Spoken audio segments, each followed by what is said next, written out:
Alrighty, now we are what time is it? 8 p.m. We're at Bradenton. Everything's all shut down. We're pitted here beside Schroeder, who's running really good. You should watch that video. Contender. He is the contender now. And check this out. I found this in Florida, right here in Gainesville, for $600. I just drove it. We drove it to go get food. This thing is pretty darn nice. It's wore out, but it's pretty darn nice. So anyways, back to race car stuff. I'll show you more about this later because I don't even know what I'm going to do with it besides drive it, because it's a rust-free 91 Oldsmobile version of my car, and I don't even know what I'm going to do with it, but I can't buy body panels. I can't buy anything for my car any longer, so emergency car / something else. But anyways, 8 o'clock, we have decided we're going to pull this transmission because in 12 hours, the new transmission will be here. So M2 has motivated, said, let's just pull it out right now. Kyle's like, oh, I don't want to pull it out right now. But he's down there pulling it out right now.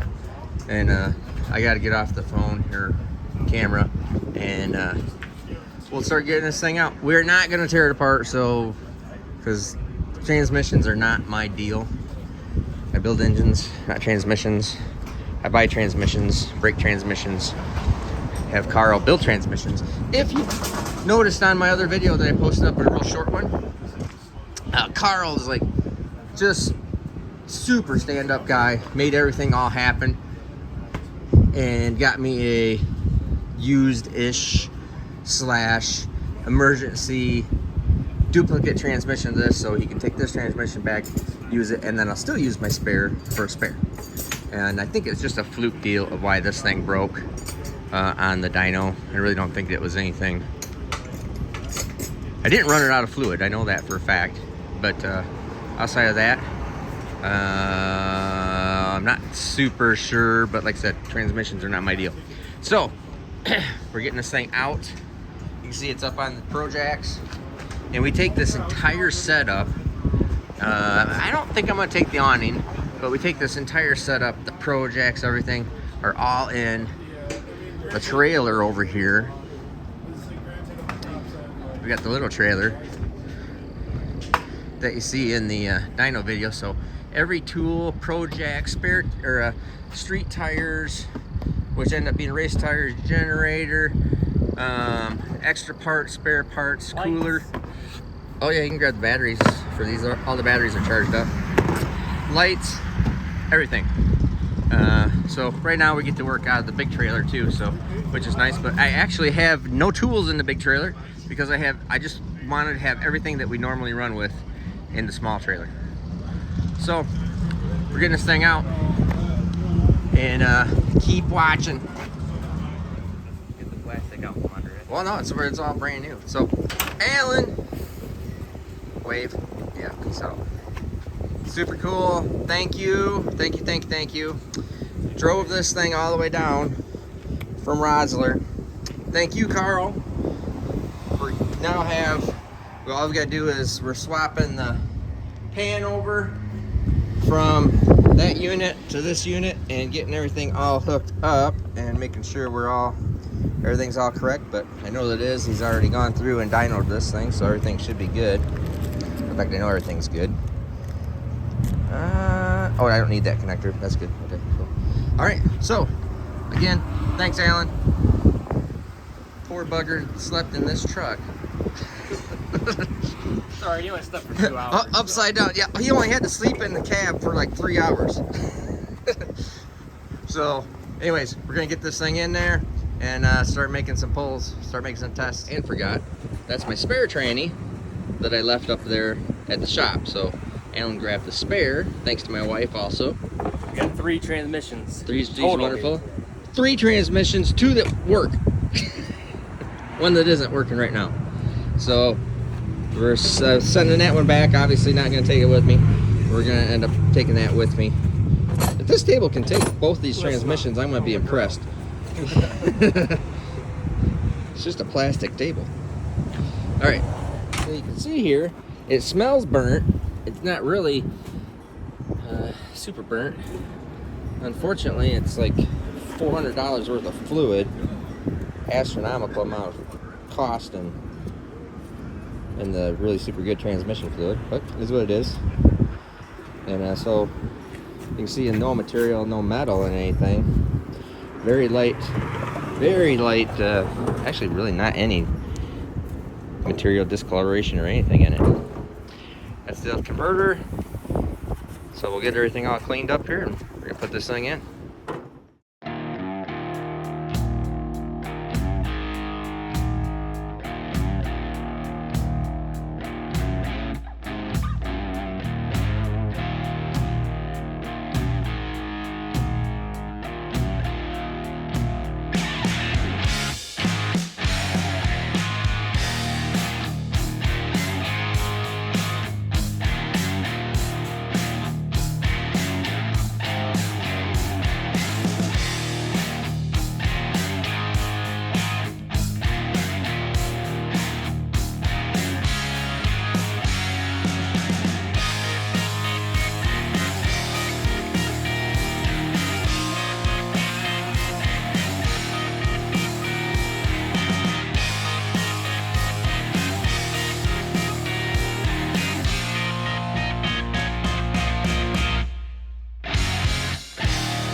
slippery.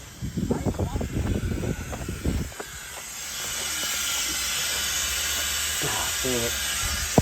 I just hope it didn't F up the transmission.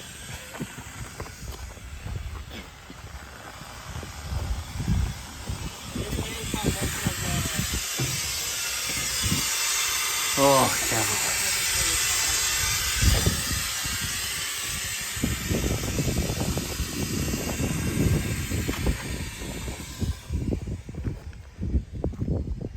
Good driving. Mad. Yep. Very.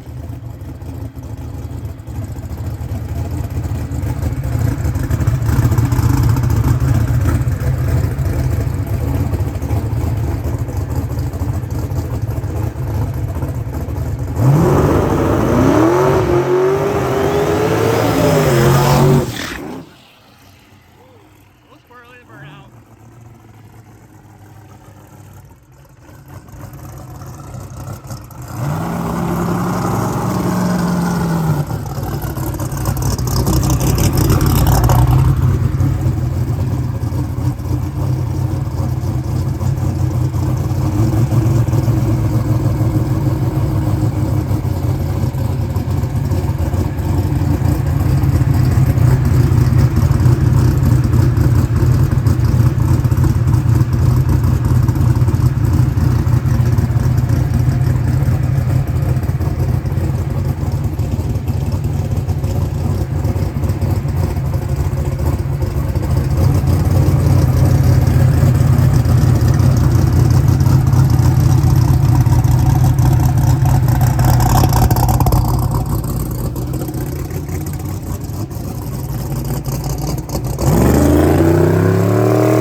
Hey everybody, so you just saw on that pass, so I'm sorry, I am sitting in my motorhome, and because it's cool in here, and I'm looking over data and stuff because you saw that I just made that pass. So to reiterate, or actually to let you know exactly what's going on, so obviously I left that stupid valve closed because I was totally out of sync, and it was a brand new thing in my process, and I screwed it up, and I left that valve closed. It overcharged the converter charge pressure. It blew the line. It actually blew the line out of the fitting, which ironically enough might probably, or not ironically enough, but it probably saved me. And then and I'll tell you why. And then also, the thing that is, I was just doing this little interview, and I had just thought about exactly what transpired there. So the oil line blows off in my car, inside the car. When it blew off, the oil is what, 300 degrees, whatever, I don't care, it doesn't matter. It's astronomically hot, and it blew out on my CO2 line and ruptured the CO2 line, and it blew CO2, a fire extinguisher, all over the hot oil that is blowing out of my transmission.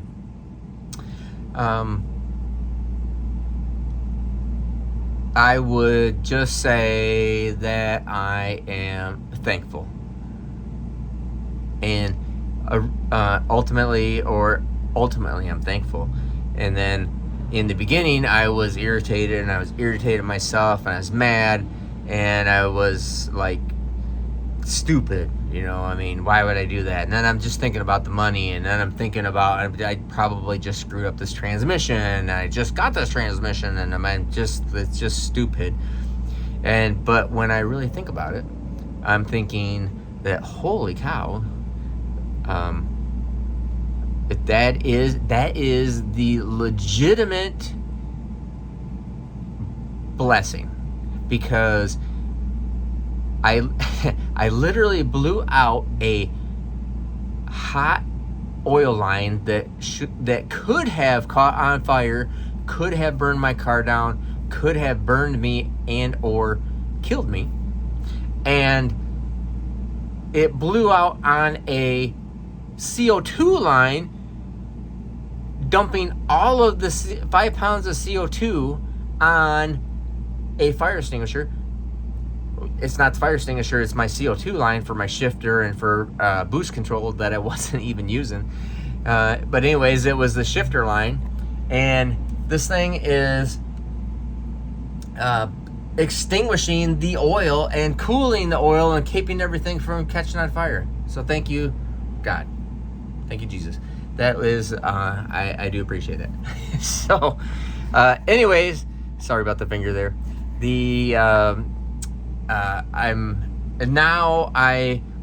sorry, gotta back up. So then I talked to Carl Rosler, and Rosler goes, well, he says, yeah, this is what happened. It's probably junk. He goes, but you never know. So he says, why don't you go ahead and cycle fluid through it? And so we did that. So we drained the fluid, put new fluid in it, took the bottom line off and blew the bottom line into a drain pan so it would drain so it would not put any of that bad oil back into the engine. And he goes, do that and cycle some oil through it until it's clean, and then you go ahead and fill it back up and try it. You never know. So that's what we just did. So we just did that, and now I'm looking at the data, and I think, Lord willing, that the transmission is okay. So that's a pretty big blessing too. Not as big a blessing as probably me not getting killed, but or burning up. So anyways, now I will turn the camera around. Let me see if I can do this. Ding ding. It makes me mad that I can't. I don't understand why that doesn't just turn around. Hold on. Haha. There you go. So now I am looking at data, and now I'll just go ahead and stop talking about blessings and all that kind of stuff, and I'll start showing you actual data. So that last pass, I got a couple little issues that I'm dealing with. Let me bring my data log back up. Sorry. So here's the data log. What the heck is that? That's timing. Don't care about that. There we go. I lowered my launch RPM, and quite apparently it puts me into a compressor surge issue, because it does not surge the turbos when it is at 5100 RPM, but it is really angry when it is 4600 RPM. So it only left on, where is that, 12.5 pounds of boost versus 18 pounds of boost. So hence my 114 60 foot, which is right here. So 114, 293 sucks. 435 is fine. 174 is a little slow. But I'm only at 40 pounds of boost. You can see right up here, 40 pounds of boost. I will tell you that one of these little things is I love this little cursor deal, because it's very fast and quick just by dragging. So anyways, you can see there I'm at 41 pounds of boost, 40, it just kind of fluctuates right there. So I'm low on boost, that's no problem. That's at the tune that we had in the dyno session. Is right here for power. So, but this little hump right there it's surging. So I'm gonna have to raise my launch RPM up, and which I need to do anyways because my drive shaft speed sucks, and I need to pick that up, and so I can pick up my 60 foot and pick up my 330, so I can go faster, so we can do what we need to do. So anyways, this is all looking good. I'm just gonna go through some of this data. I'm going to make some changes to get obviously to get rid of this. This is the 3-step RPM. This is a 2-step RPM. Screwed that up. My transmission seems to be good. That's all I was really concerned about. And really good thanks to Carl Rosler. I call him up and he answers the phone. So I really appreciate that, and he helps me out with this whole deal. Not financially, but he's giving me support, which is always great.